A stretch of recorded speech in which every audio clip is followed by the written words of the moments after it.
Travels of the Ellis Arbor is a TTRPG story set in the world of Bastion using the Vagrant Sun campaign setting. Tune in for episode 44, Spirits. Running, chasing, and leaping as fast as their bodies could carry, the remaining crew ran for their lives from the Woadspore cacophony. Loud, incandescent explosions filled the jungle with erupting peril. All they could do was hoist more onto Darian's shoulders and run until their legs gave out. Overturned logs and broken branches obscured their race. Bramble and birch created precarious paths through which they ducked and evaded the explosive material. The fire continued to catch even the most brittle of twig alight. Charcoal and ash filled the atmosphere around them, but the crew of the Ellis Arbor were not daunted. Steeled as he was, Darian felt his feet slip beneath him. Moor wasn't all that large for a creature of the Underdark, but their limp form made it almost impossible to scale obstacles. Usually no trouble for the quick-footed captain. He felt Edward behind him, holding Moor's dangling form above the brush, hoping to keep their friend from being battered by their chase. Moments turned into minutes. Minutes turned into threatening encounters, and the crew could feel their muscles tighten and their energy drain. They couldn't continue endlessly into the night. Something had to give, or they'd be turned to ash, as the trees in their wake had swiftly become. Thrashing through the brush with his sword, Carpathian barely noticed the captain stumble behind him, determined to cut an easier path for the rest to follow. So focused was the wizard on maintaining his ruthless course, he failed to notice the change in environment. And as Darian could feel his knees buckling, his shoulders aching, and Moor slowly slipping from his grasp, he watched as Carpathian suddenly dipped below and out of sight. With a violent furor and a brilliant splash, it seemed that Carpathian had fallen off the path, down an embankment and into a stream. Ironically enough, despite now seeing this trajectory, Darian couldn't stop himself from scuttling down the same path, over his shoulder, and landing heavy into a deep pond off the side of the embankment. Taking a deep breath, the captain plunged into the water, letting Moor drift in his wake. He watched as Edward did the same, diving headfirst in the surprisingly deep pool. As they drifted beneath, the explosion rung out around them, muffled by the surface of the water and racing onward, beyond where they just sunk. A brief, heavy moment passed as they watched the explosions carry onward, ahead, away, and toward the distant trees. Within seconds, the danger had passed, and the crew could breathe a sigh of relief. Dragging their damp and cold bodies out of the lake, Darian, Edward, and Carpathian ensured Moor's prostrate recovery and began to catch their breath. Barely had they escaped demise, but for this fortunate passing stream, a ribbon of color in an otherwise foreboding, inky darkness. Darian checked over his possessions. He had barely enough time to grab his pistol and his hammer, drying them out as best he could, removing the powder from the barrel. With a start, he reached into his open jacket pocket, hoping to find the glass container still intact. It dropped into his hands with that same heavy feeling it always had. As he inspected the model within, it appeared to be as it was. Last he laid eyes upon it. With an audible, heavy sigh, he let relief rush over him and the adrenaline of the moments pass. Carpathian set to work, waving cantrips over their damp belongings, drying them with a simple incantation. Edward tended to Moor, hoping that their stumble hadn't caused any further damage. As best as he could determine, Moor's stocky form had kept his limbs and his effects intact. The jungle would have to do much worse to harm their formidable friend. Still, The trouble of Mor's curse consumed Edward's thoughts. As they recovered, Darian took stock of their surroundings. The treants hadn't followed them here, likely sundered by the explosive spores in their wake. It seemed as if they'd found a glade of light, dancing blue baubles across the water's surface, and that oppressive atmosphere somewhat diminished. Though as he let his senses attune, he began to hear a most unusual sound. From beneath the water, the quiet but unmistakable sound of humming began to reverberate.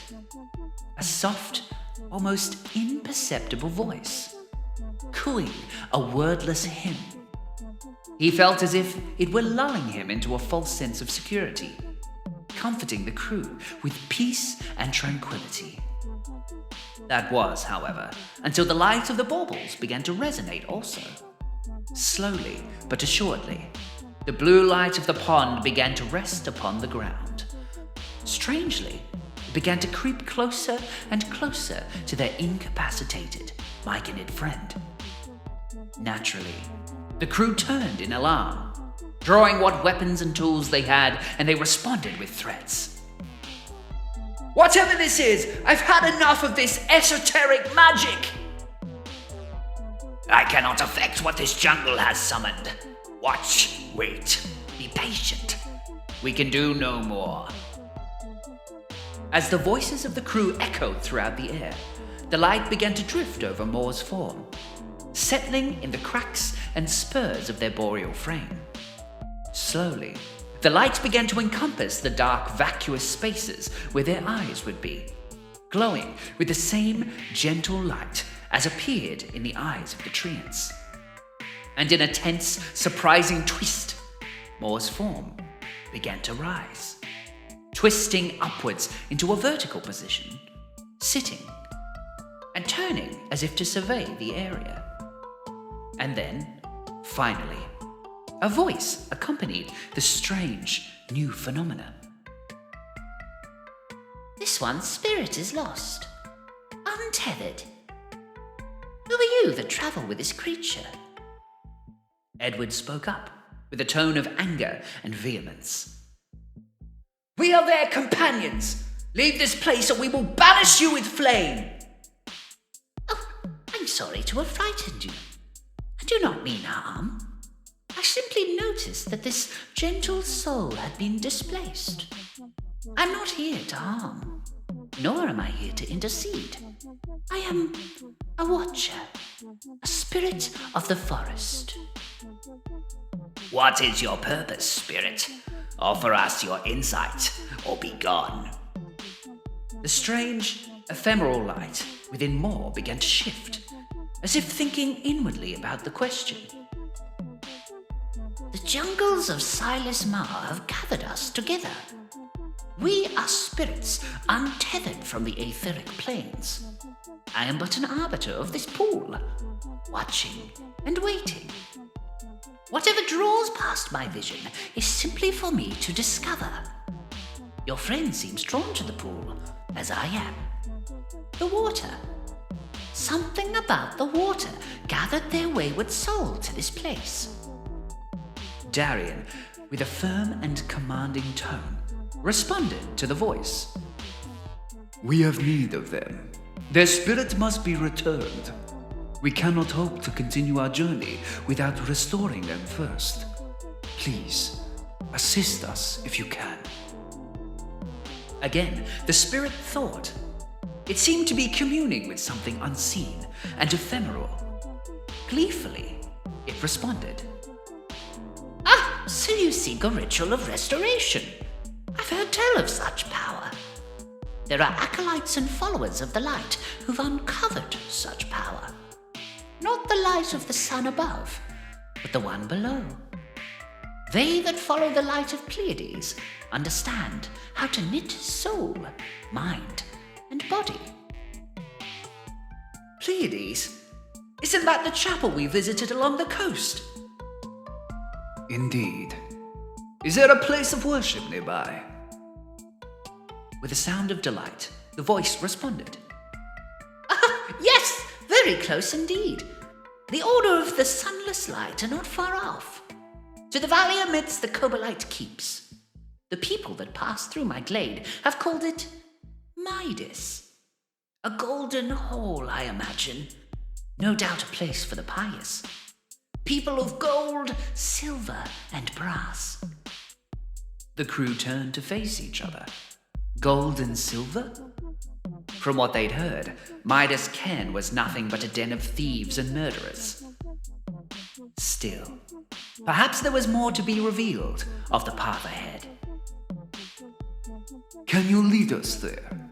Do you know a safe path? Slowly, but assuredly, the spirit within Moore's frame rose, turned to the still dripping wet crew, and spoke. Of course, if you don't mind me accompanying you in the form of your companion. They are quite strong of mind and body. I'll be sure to take care of them. And so, taking a deep breath, pausing only to gather their belongings, the crew of the Ellis Arbor began their journey to Midas Can proper, under the supervision of a spirit of the Silas Mar Glade. Travels of the Ellis Arbor is made possible by the generous support of our subscribers, followers, and most notably, our patrons. Special thanks to new and existing patrons for our Moon, Wedge, Crown, and Hex tier subscriptions. Please subscribe, give a like or a comment, follow us on Twitter, and stay tuned for the next episode. Make sure to follow us here on YouTube, on Spotify, and on twitch.tv/lonomy. Don't forget, take care of each other.